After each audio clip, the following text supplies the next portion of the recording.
Você acompanha agora o Jornal da Rede Alesp. Tudo sobre o Legislativo do Estado de São Paulo.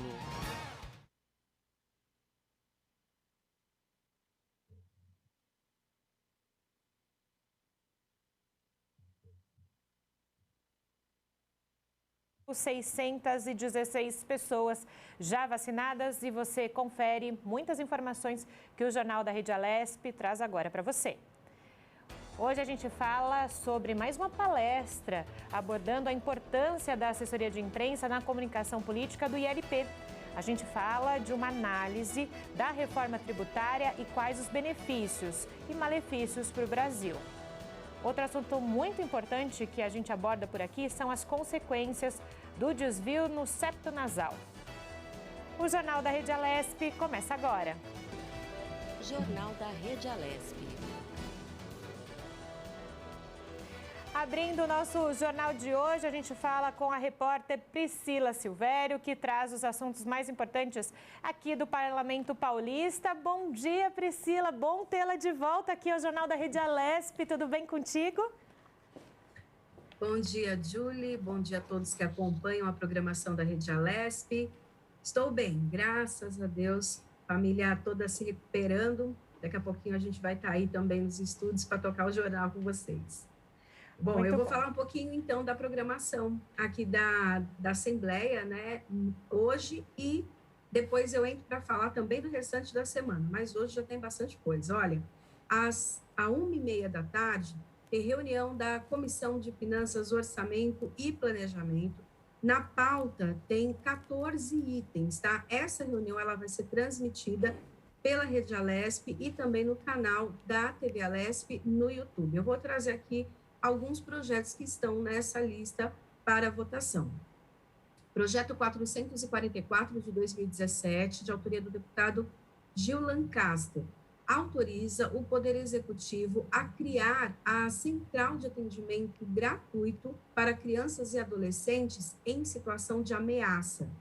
Também tem o projeto 859 de 2017, de autoria do deputado Léo Oliveira, que estabelece diretrizes para a política estadual de inclusão de pessoas com nanismo, mais conhecidas como os anões, né?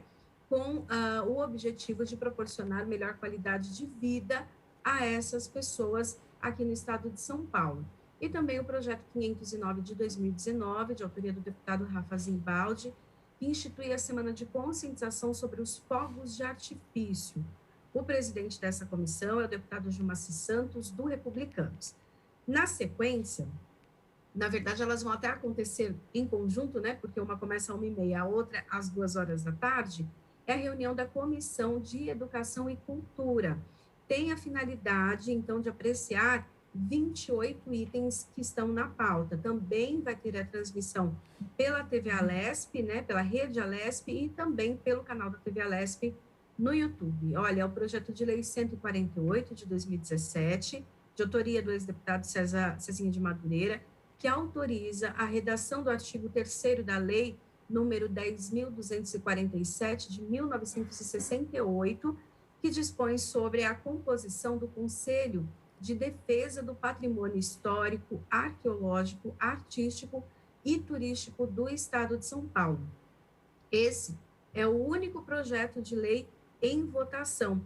Todos os outros itens, né, os outros 27, são itens de requerimento, ou seja, como o novo presidente dessa comissão, o deputado Maurici, que é do PT, assumiu há pouco tempo, então eles estão ali compondo a pauta para este novo biênio. Por isso que só tem esse projeto de lei para votação. Então, em breve, nós teremos vários outros projetos, né? E há muitos requerimentos de pessoas, tanto da Secretaria da Educação, diretores, professores, para falar com essa comissão de assuntos variados, né? Claro, todos ligados, então, à área da educação e da cultura. Julie, daqui a pouquinho eu volto com mais informações. Muito obrigada, viu, Priscila? Semana cheia aqui, dia cheio aqui na Assembleia Legislativa de São Paulo, até já aqui no Jornal da Rede Alesp. E o Brasil registrou 1.119 mortes por Covid-19 nas últimas 24 horas, totalizando nesta segunda-feira 474.614 óbitos desde o início da pandemia. Com isso, a média móvel de mortes nos últimos 7 dias chegou a 1.664, em comparação à média de 14 dias atrás, e a variação foi de menos 9%. Indica tendência de estabilidade nos óbitos justamente decorrentes do vírus. Os números estão no novo levantamento do consórcio de veículos de imprensa sobre a situação da pandemia de coronavírus aqui no Brasil, todos eles consolidados às 8 horas desta segunda-feira. O balanço é feito a partir de dados das secretarias estaduais de saúde. Na última sexta-feira, foi realizada a 7ª audiência pública para a criação de uma nova micro-região no estado de São Paulo. A cidade de Avaré recebeu prefeitos e vereadores da região para discutir a formação dessa micro-região com Avaré e mais 4 cidades vizinhas. O evento contou com a presença do vice-governador do estado, Rodrigo Garcia, e também com o secretário de Desenvolvimento Regional, Marco Vignoli. Confira a reportagem que eu fiz para vocês. Descentralizar as decisões do Estado e aproximar o Executivo ainda mais dos municípios. Esse é o ponto central para a nova configuração administrativa aqui no estado de São Paulo. A microrregião de Avaré deverá compreender a cidade anfitriã da audiência pública e também as vizinhas Águas de Santa Bárbara, Cerqueira César, Iaras e Manduri. O consultor da Secretaria de Desenvolvimento do Estado de São Paulo apresentou durante o encontro a análise que a Fundação SEAD fez para que essa nova configuração fosse criada. Apenas 5 municípios constaram da proposta inicial desenvolvida pela Fundação SEAD, mas certamente, após o que nós tivemos nessa audiência pública, aliás, uma audiência pública muito bem sucedida, com mais de 20 prefeitos presentes, com o prestígio do vice-governador e com o nosso coordenador, o secretário Marco Vignoli, do Desenvolvimento Regional. Então, nós estabelecemos esse diálogo, ouvimos todas as questões atinentes ao território, ou seja, a necessidade de trazer a grande maioria dos municípios da ANVAPA, que querem ser caracterizados como uma micro-região de Avaré, ou seja, não seriam então apenas os 5 municípios iniciais do estudo, teríamos mais uns 17 municípios, provavelmente, chegaríamos então a uma micro-região mais robusta. E já tivemos até proposta aí de unir com a futura micro-região de Botucatu e, quem sabe, termos uma aglomeração urbana. O principal objetivo da nova divisão regional administrativa é contribuir para a eficiência na gestão da região, bem como a efetivação das políticas públicas de interesse regional, além, claro, de fortalecer a economia desse conglomerado.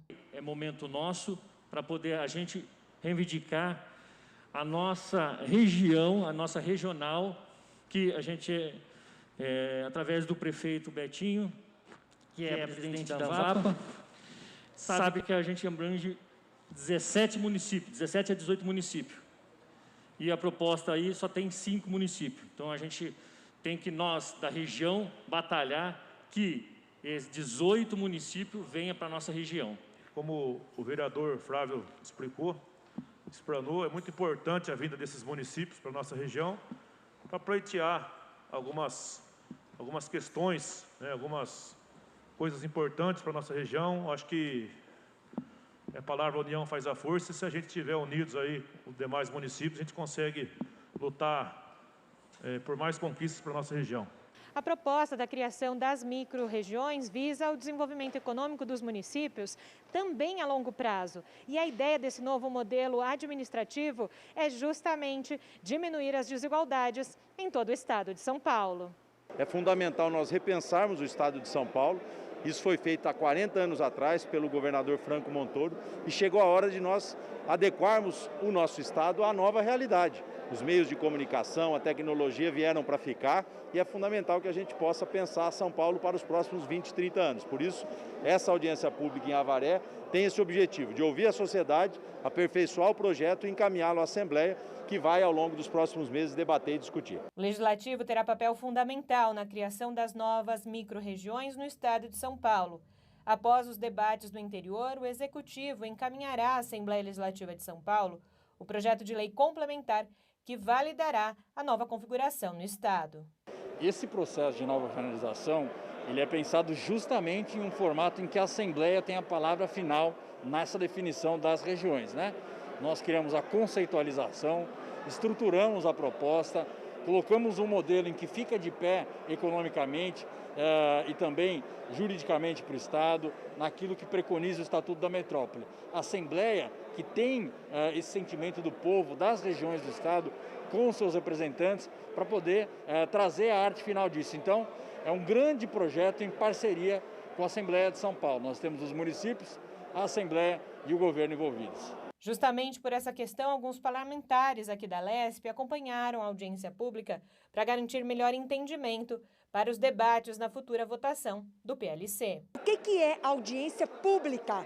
É a expressão, não é, regional, da sociedade civil, das autoridades locais. Então, ouvi-las e conhecer de perto a realidade é muito mais objetivo e nos dá muito mais embasamento para quando formos fazer o debate e, naturalmente, a palavra final a respeito desta reorganização regional será feita na Assembleia Legislativa. O que precisa, no meu modo de ver, e foi colocado muito bem pelo prefeito Betinho, que é o presidente da ANVAPA, essa questão do município ter várias, dentro da mesma região, você ter várias referências do Estado em locais distintos.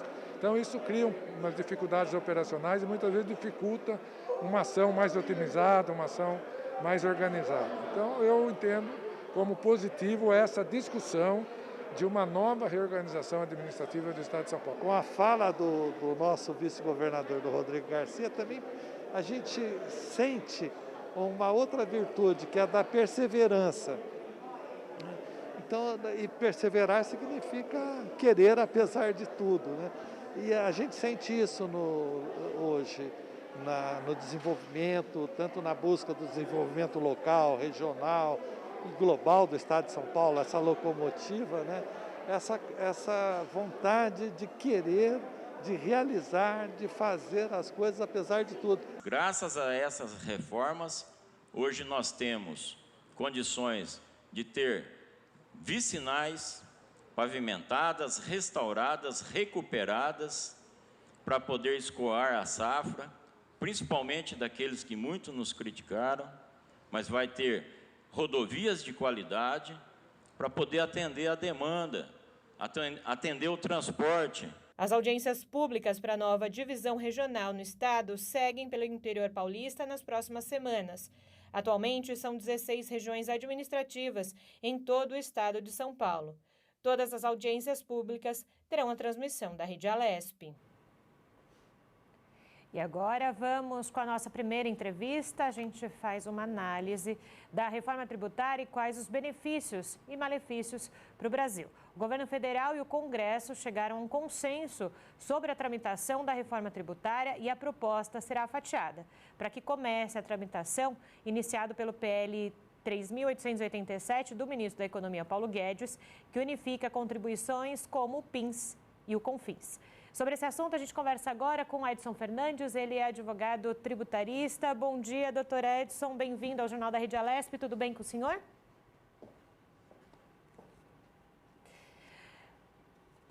Doutor, começando então falando sobre essa questão, são 3 projetos, né, doutor? A Câmara tem um, outro Senado, outro pelo governo, enfim, eles se conversam. Qual que é a análise que o senhor faz deles? Olha, na verdade é o seguinte, são 2 projetos que mudam a Constituição Federal, a PEC 45 que está na Câmara e a PEC 110 que está no Senado. E esses 2 projetos, de alguma maneira, eles conversam entre si, porque eles propõem uma reforma na própria Constituição Federal, unificando tributos. Qual a principal diferença? A principal diferença é que o da Câmara reúne 5 tributos e o do Senado reúne 9.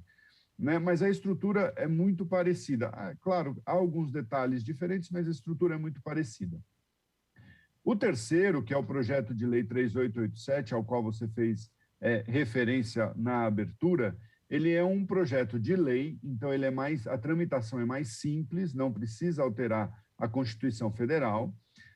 basta a maioria do Congresso Nacional para aprová-lo, e ele se limita, né, à tributação federal e exclusivamente a dois tributos que hoje incidem sobre o consumo, que é PIS e COFINS. Então, o que acontece? O que aparentemente é a intenção do governo é começar de maneira progressiva. Então, começa somente com tributos federais, somente esses dois, e depois vai, com o tempo, expandindo essa unificação tributária. É o que o ministro Paulo Guedes chamou de reforma fatiada, né? E, doutor, justamente sobre essa questão, a gente sabe que essa discussão de reforma tributária vem de longo prazo aqui no Brasil, né? Para quem desconhece um pouco essa questão, mas também sabe do quanto, né, o Brasil tem de tributos, por que nesse momento ela se faz necessária ou se estamos um pouquinho atrasada em relação a pensar essa reforma tributária por aqui? Olha, Júlia, a estrutura tributária hoje no Brasil, que está na Constituição de 1988, ela praticamente é uma sequência da reforma que nós tivemos aqui em 1965, né?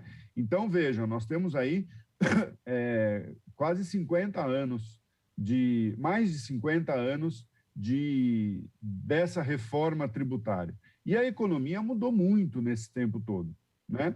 Só para os seus espectadores terem uma ideia, em 1994, nós tivemos o Plano Real. Em julho de 94, nós tivemos a implementação do Plano Real, onde a gente conseguiu controlar a inflação e foi eleito o presidente Fernando Henrique.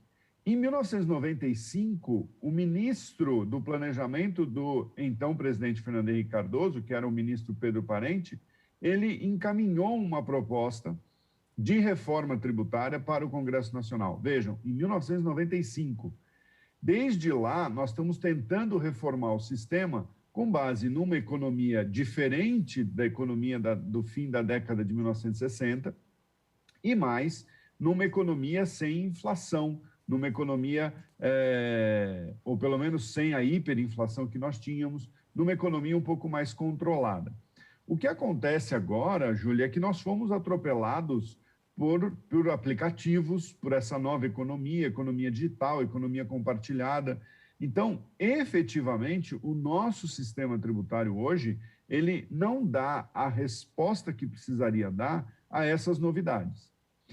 Essa é uma das críticas, inclusive, que são feitas aos dois projetos que estão já no Congresso para alterar a reforma tributária, para alterar o sistema tributário na Constituição, porque dizem que né, e eu até concordo com isso, que são projetos já antigos, né? Nós precisaríamos já modernizar ainda mais esse sistema tributário que nós temos. Ele é complexo, ele é para uma economia antiga, por isso gera muitas dúvidas com relação à economia nova, então ele precisa ser adaptado, ele precisa ser atualizado. E talvez começar, como o governo federal pretende, de maneira escalonada, de maneira paulatina, seja a melhor solução. O fato é que hoje, por exemplo, nós vamos discutir como é que se tributa os aplicativos de entrega de comida ou de tudo hoje, né? Você pode pedir tudo para ser entregue. Como é que se tributam os aplicativos de automóvel? Como é que se tributa os aplicativos de locação de imóveis? Então, é preciso mudar o nosso sistema para que ele esteja mais em dia, vamos dizer assim, com o que é a economia hoje. E, doutor, a pandemia trouxe grandes mudanças, né? Principalmente mudanças na economia.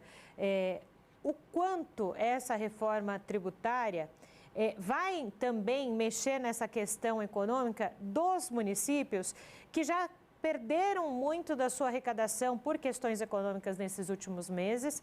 Como é que fica essa questão de reforma tributária para esses municípios que já perderam a arrecadação e temem perder ainda mais com o aumento dessa carga, de algum tipo de carga tributária? Como é que funciona, então, para os municípios?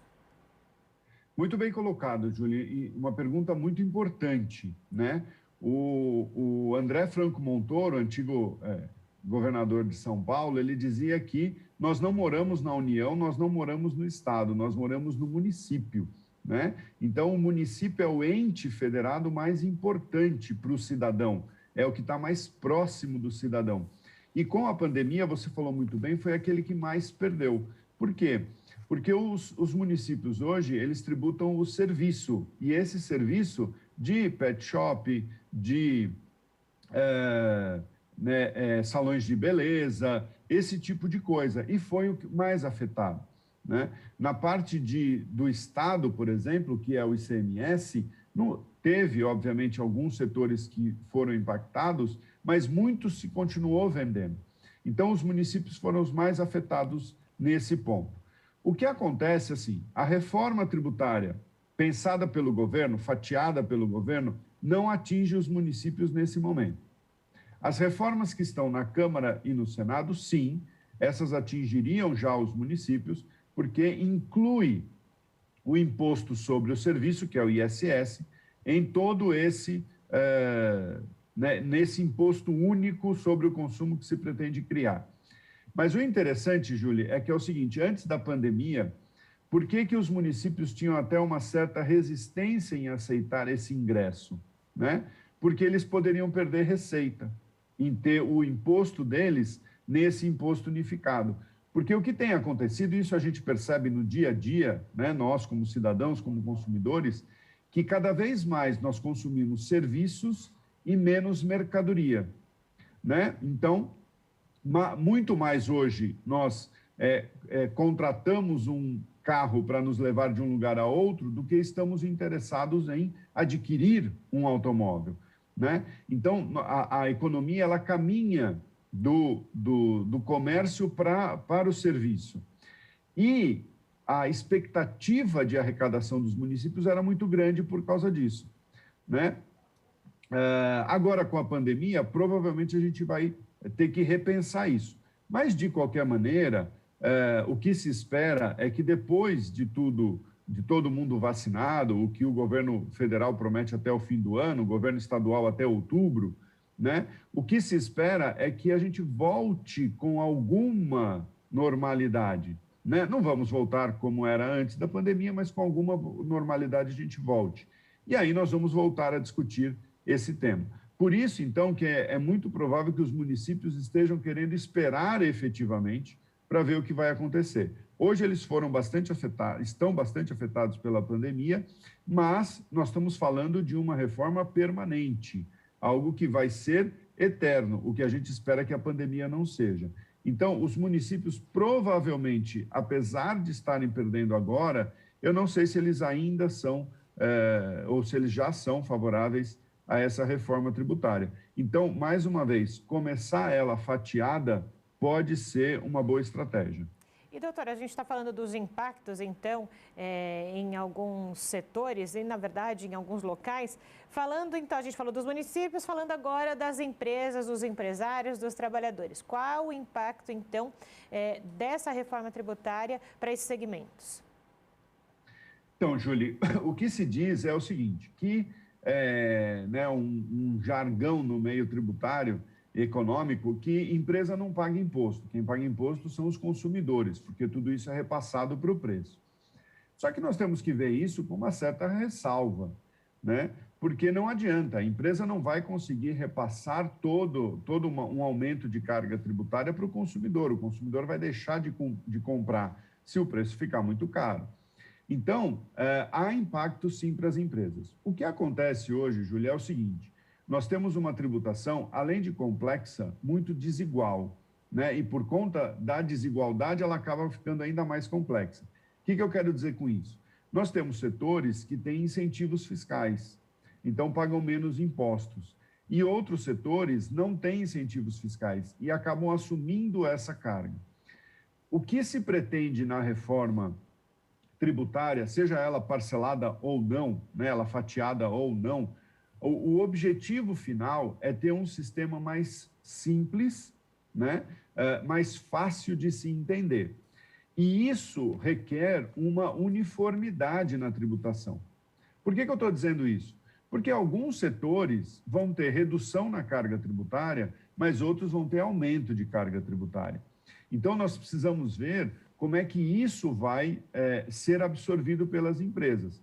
Por exemplo, as empresas prestadoras de serviço tendem a ter um aumento na carga tributária, porque hoje há muitas formas de você reduzir a tributação sobre o serviço. Então, o que vai acontecer? Se eu nivelo todo mundo, se eu igualo todo mundo, quem paga menos hoje vai tender a pagar um pouco mais. Como é que isso vai se refletir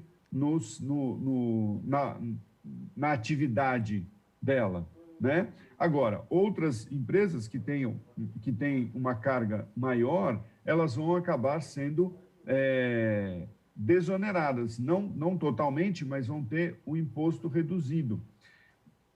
E saber o impacto disso é complicado, né? Quem é que vai aumentar mais, quem é que vai diminuir. Então, por isso que, mais uma vez, se nós formos devagar, nós vamos conseguir testar isso, porque vai haver impacto para as empresas, sem dúvida nenhuma, porque elas não conseguem repassar tudo aquilo que tem de carga tributária para o preço, porque, obviamente, tem o consumidor do outro lado que não quer pagar qualquer coisa por aquilo que está consumindo.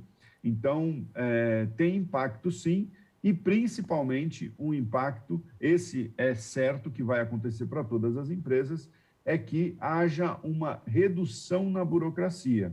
Então, as empresas vão gastar menos dinheiro, vão gastar menos horas para a administração dos tributos, né? Isso pode ter, inclusive, um impacto no mercado de trabalho, né? Porque aquele trabalhador da área fiscal, da área contábil, ele talvez tenha uma redução de tarefas ali, o que pode não ser necessário ter tanta gente mais dentro da empresa. Doutor, uma última questão para o senhor. O senhor falou das empresas. E o micro e pequeno empreendedor, o meio simples, que já é tão difícil, às vezes, com esses impostos, o impacto será maior, menor? O que acontece com eles? Esse é um assunto que está na pauta para ser discutido. Se nós queremos um sistema totalmente uniforme, nós acabaríamos com o Simples Nacional, com o MEI, com todos esses incentivos à regularização. Então, o que acontece? Há setores econômicos e até setores políticos que não querem acabar com a questão do Simples Nacional, né? Até porque o Simples Nacional traz uma grande vantagem, que é a regularização das empresas. Se as empresas conseguem pagar aquele imposto, ou o MEI se enquadra na mesma situação, se a empresa consegue pagar aquela sua carga tributária, aquele seu imposto, estando regular, ela estará regular, né? Não tem por que vender sem nota, fazer caixa 2, porque ela tem um imposto que ela consegue suportar, né? Se nós acabarmos com isso e todas as empresas passarem a entrar numa regra mais rígida de tributação, o que vai acontecer, né? Ou o que pode acontecer? Muitas dessas empresas hoje que são pequenas migrarem para a informalidade ou voltarem para a informalidade, que é o que acontecia até o fim da década de 1990. Quando houve, então, a implementação do Simples, a implementação do lucro presumido, isso tudo trouxe empresas para o mercado formal, trouxe empresas para a regularidade, o que é muito bom, né? Porque você vai ter empregos regulares, empregos formais, vai haver pagamento de tributo. Então, há uma disputa muito grande hoje. Se eu tivesse que apostar minhas fichas, Julie, eu diria que o Simples vai permanecer, até porque é uma norma constitucional. Então, eu imagino que continua o Simples como está e ele acaba sendo fortalecido quando diretamente, né, quando aquela atividade é direta com o consumidor. Como eu falei, atendimento em pet shop, em bares, restaurantes, salões de beleza, oficinas mecânicas, escolas de inglês, escolas no geral. Então, com isso, deve ser mantido o Simples Nacional. Eu apostaria que ele vai ser mantido pelos benefícios que ele traz. Perfeito, doutor Edson. Muito obrigada, viu, pela contribuição do senhor. Bom dia por aí. Bom dia, eu que agradeço. A Assembleia Legislativa de São Paulo nomeou a deputada doutora Damaris Moura, do PSDB, para a presidência da Comissão de Defesa e dos Direitos das Mulheres. Essa comissão tem como objetivo fiscalizar e acompanhar os programas e políticas públicas voltadas à proteção dos direitos das mulheres e combater a violência. Acompanhe a reportagem. Comissão de Defesa e dos Direitos das Mulheres elege presidente. O grupo de trabalho da Assembleia Legislativa de São Paulo nomeou a deputada doutora Damaris Moura, do PSDB, para a presidência. A parlamentar ressaltou a importância da comissão diante da pandemia. Eu recebo com muita honra, mas com muita responsabilidade. Eu acredito, deputada Márcia Lia, que esta comissão ela pode avançar, especialmente nesse momento, quando nós nunca tivemos, talvez na história desse país, um número tão exponencial de violência contra as nossas mulheres. Não é? A pandemia, ela tornou ainda mais dolorosa uma realidade que nós já conhecemos bem, mas que a hiperconvivência dos agressores com as suas vítimas, não é, tem eu uso sempre essa palavra, não é, desnudou uma realidade, deputada Alessi, que é, de fato, um problema de saúde pública. A deputada professora Bebel, do PT, sugeriu uma nova reunião para a eleição do cargo de vice-presidente. Eu, sinceramente, acho que deve ficar para a próxima reunião, até por conta de que a gente deve debater, conversar um pouco a miúde, como diz minha mãe, né? E vir com uma proposta mais elaborada. Então, eu acato a propositura de Vossa Excelência que seja para a próxima reunião. A deputada Marina Elou, da Rede, mencionou a existência de um plano de ação. Acho que a gente tem uma grande responsabilidade nas mãos, assim, é um tema super importante que a gente possa avançar uma agenda comum, suprapartidária, em defesa das mulheres e do direito das mulheres no estado de São Paulo. Eu tinha desenhado com a deputada Graciela, que estava na presidência da Casa, em 2019, um plano de ação. A gente tinha pensado uma reunião com o próprio governador para levar uma agenda comum, a gente tinha um projeto de lei em comum, a gente tinha pensado um evento com mulheres eleitas bem amplo e completo, e com a chegada da pandemia acabou que a nossa comissão não funcionou de forma contente em 2020, então eu vou encaminhar esse plano que a gente tinha pensado para a senhora avaliar e pensar como que a gente complementa esse plano, essas ideias com o plano que a senhora com certeza já tem, para que a gente possa realmente ter uma comissão atuante. A Comissão de Defesa e dos Direitos das Mulheres tem como foco analisar propostas, fiscalizar e acompanhar os programas e políticas públicas voltadas à proteção dos direitos das mulheres e ao combate à violência de gênero. Você acompanha a partir de agora, aqui com a gente no canal do YouTube, o Jornal da Rede Alesp. Pela televisão, nós temos a sessão extraordinária do plenário aqui na Alesp. Quase 50 milhões de pessoas já tomaram pelo menos a primeira dose de vacinas contra a Covid. De acordo com o novo balanço do consórcio de veículos de imprensa, divulgado às 8 horas de segunda-feira, são 49.584.110 vacinas aplicadas na primeira dose, o que corresponde a 23,42% da população.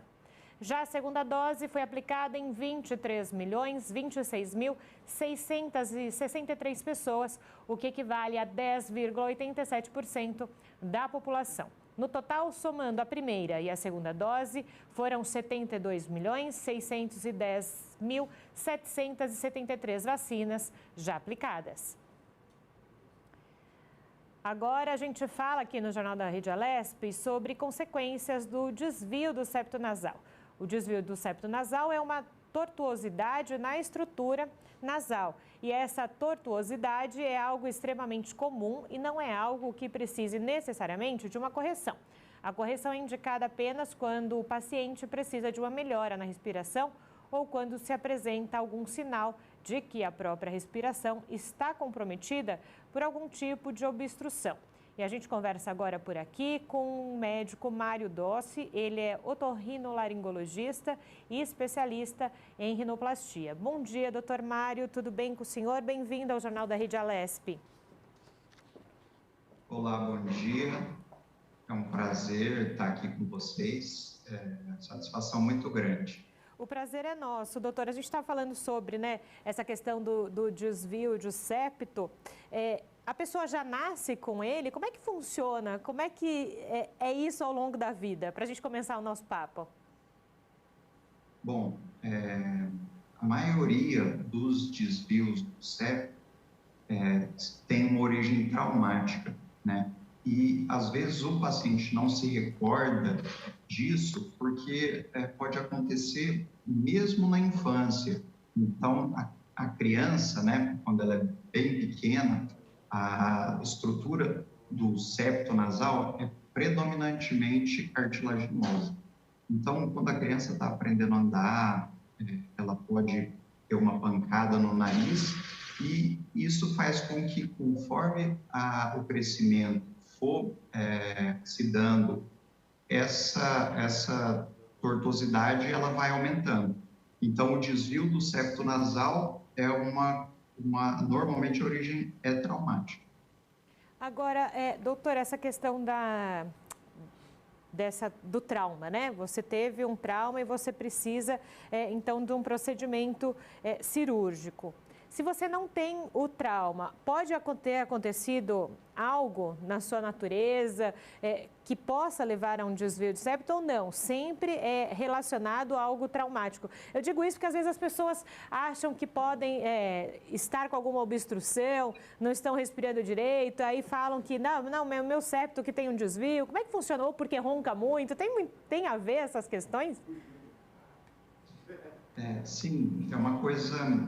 O desvio do septo nasal, né, é uma coisa extremamente comum. E como você bem colocou, a definição é uma tortuosidade nessa estrutura, né? O septo nasal, para que haja um esclarecimento, né, é uma estrutura que fica na parede do meio do nariz, né, que divide um lado e o outro.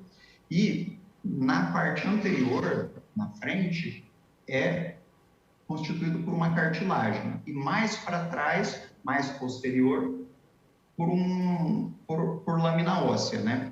Então, o desvio do septo, na verdade, é uma deformidade ou na cartilagem, ou no osso, ou comumente nas duas estruturas, tanto na cartilagem quanto no osso.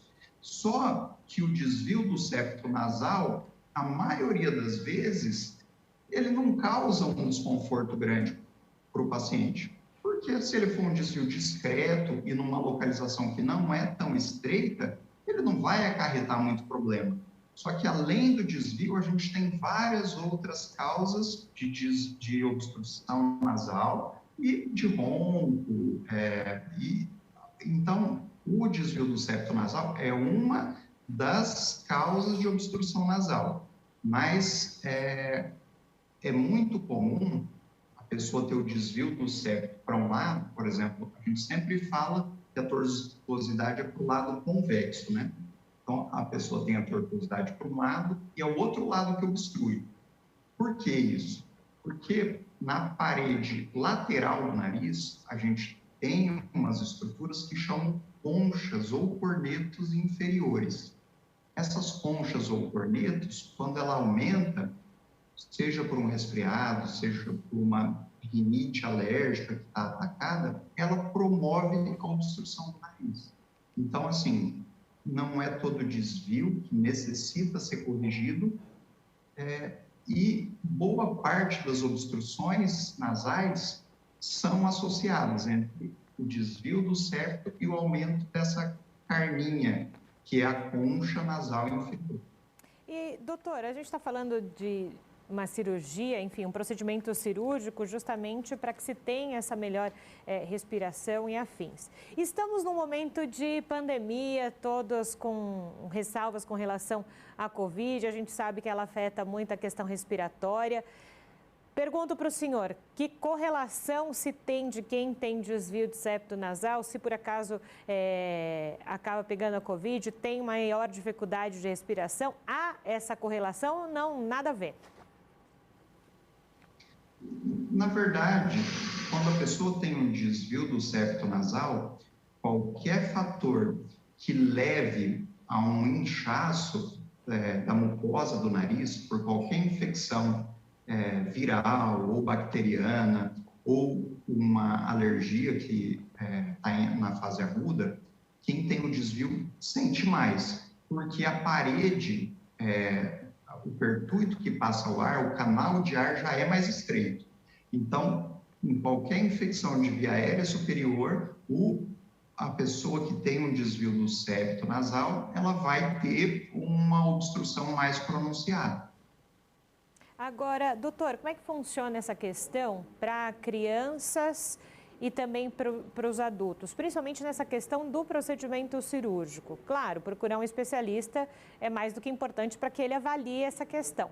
Mas se o senhor fosse sugerir para um dos seus pacientes, espere esse período da criança ser muito pequena, ir para a adolescência, como é que funciona essa questão dos procedimentos e para quem é mais indicado no momento? Bom, essa é uma ótima pergunta, porque isso, a maioria das pessoas tem bastante dúvida nisso, né? Eu vou falar de uma maneira geral, assim, né? Linhas gerais.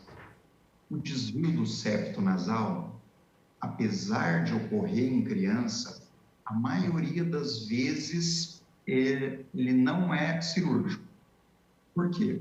Igual eu falei, o desenvolvimento do nariz, dessa cartilagem, desse osso, ele pode fazer com que um desvio ele se corrija só com o crescimento do nariz. Então, a imensa maioria das vezes, a gente não necessita operar o desvio de septo de uma criança, a não ser se esse desvio for muito pronunciado, o que acontece mais em algum paciente que tem uma deformidade na face, como os pacientes fissurados. Agora, os pacientes adultos, quando a gente fala adulto, para falar do nariz, a gente está falando de 14, 15 anos para cima, como o crescimento nasal ele já está bem adiantado, quando precisa haver uma reparação, a gente já indica a cirurgia. A obstrução nasal na criança, ao contrário do adulto, é muito mais comum ser devido ao aumento da adenoide ou das amígdalas mais adenoide e a rinite alérgica. No adulto, a rinite alérgica tem um papel importante e o desvio do septo. Linhas gerais. Agora, justamente era até uma pergunta, eu falo que televisão é assim, quem está assistindo surgem as dúvidas e mandam aqui para a gente. Justamente, o senhor falou da adenoide, né? Para quem está ouvindo e não conhece esse termo, o senhor pode explicar para a gente justamente essa correlação da adenoide, o desvio do septo e, enfim, todas essas vertentes aí que o senhor falou para a gente? Bom, claro, isso é extremamente comum essa dúvida, né? Então, assim, o septo é a estrutura que fica dividindo o nariz no meio, né? Composto por uma cartilagem e pelo osso. Por esse componente, a gente só consegue modificar a estrutura do septo por meio de algum procedimento cirúrgico. A parede lateral do nariz tem as conchas ou cornetos inferiores, que aumentam quando a gente tem um resfriado, uma infecção viral, uma infecção bacteriana, né? E ela aumenta e diminui. Boa parte das vezes, com alguma medicação tópica de espirrar no nariz, a gente consegue fazer com que esse inchaço diminua. Já a adenoide é um tecido que a gente tem de defesa no organismo. Esse tecido de defesa, ele é ativo quando a gente é criança até o começo da adolescência. Então, é por isso que em criança, até os 12, 13 anos, a gente tem uma probabilidade maior de uma má respiração, de um ronco ser ocasionado pelo aumento das adenoides. E na anatomia do nariz, a adenoide, ela fica bem lá no fundinho, na comunicação do nariz com a garganta lá. Então, só de olhar a pessoa sem exame, a gente não consegue visualizar as adenoides. Perfeito, doutor. Muito obrigada, viu, pela contribuição do senhor aqui ao Jornal da Rede Alesp. Bom dia por aí. Obrigado, um prazer, estou à disposição. A Comissão de Transportes e Comunicações se reuniu por videoconferência para votar 6 itens da pauta. O deputado Rafa Zimbaldi, do PL, presidiu a sessão. O primeiro a falar foi o deputado Roberto Moraes, do Cidadania. Ele defendeu o requerimento de sua autoria, que fala das rodovias e pedágios nas estradas que cercam a cidade de Piracicaba. A repórter Priscila Silvério acompanhou a reunião da Comissão de Transportes e Comunicações. Veja como foi. Membros da Comissão de Transportes e Comunicações votaram pauta com 6 itens. O presidente da comissão é o deputado Rafa Zimbaldi, do Partido Liberal. O deputado Roberto Moraes, do Cidadania, iniciou a reunião pedindo apoio ao requerimento de sua autoria para cancelar o início das cobranças de tarifas de pedágio nos trechos Piracicaba-Charqueada, ASP-308, rodovia Hermínio Petrin, Piracicaba-São Pedro, SP-304, rodovia Geraldo de Barros, e Ipeúna Santa Maria da Serra, SP-191. Nós estamos tendo aqui a maior concessão do país, que é a concessão PIPA, Piracicaba Panorama, que é da empresa Eixo, que vai de Piracicaba até o sul, lá do Mato Grosso, praticamente, né? Até Panorama. São quase 1.300 quilômetros. E, erroneamente, eu não sei se foi o DR ou se foi a própria empresa, eles acabaram deixando 3 quilômetros de um trecho já duplicado da rodovia Geraldo de Barros, que sai de Piracicaba, sai exatamente debaixo ali de um viaduto, né, da ArcelorMittal, e vai até a ponte do Rio Curumbataí, ao lado da Klabin. São 3 quilômetros. E, pasmem vocês, esses 3 quilômetros, viu, Carla, já estão duplicados. Não tem que fazer nada nele, apenas a manutenção. O deputado Enio Tato, do PT, também pediu apoio ao requerimento de sua autoria para a realização de audiência pública para discutir a extensão da linha 5 Lilás do metrô, Jardim Ângela, e da duplicação da estrada do Mboi-Mirim na extremidade da região sul do município de São Paulo. Nós temos o meu requerimento, que é um requerimento que está aqui, já foi pedido, visto pelo deputado César e hoje pela deputada Carla Morando, que é um direito deles. Mas a gente percebe aqui que tem um problema político. A gente libera o projeto, o item do deputado Roberto Moraes, que é da base do governo, e fica pendurado o nosso. Imagina uma comissão de transporte não funcionar. Então, a gente tem que acertar algumas coisas. Eu acabei de falar na última reunião que esses pedidos de requerimento aqui do secretário de Transporte é lá da Zona Sul. É a região onde eu moro e onde o deputado Milton Leite Filho mora.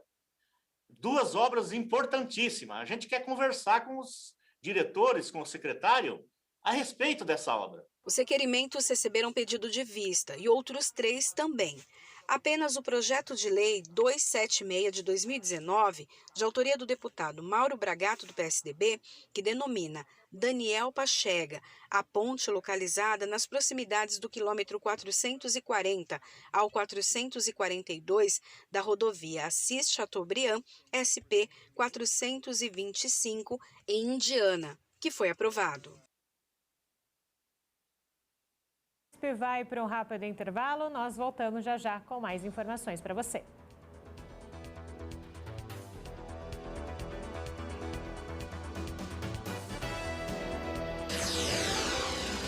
Você acompanha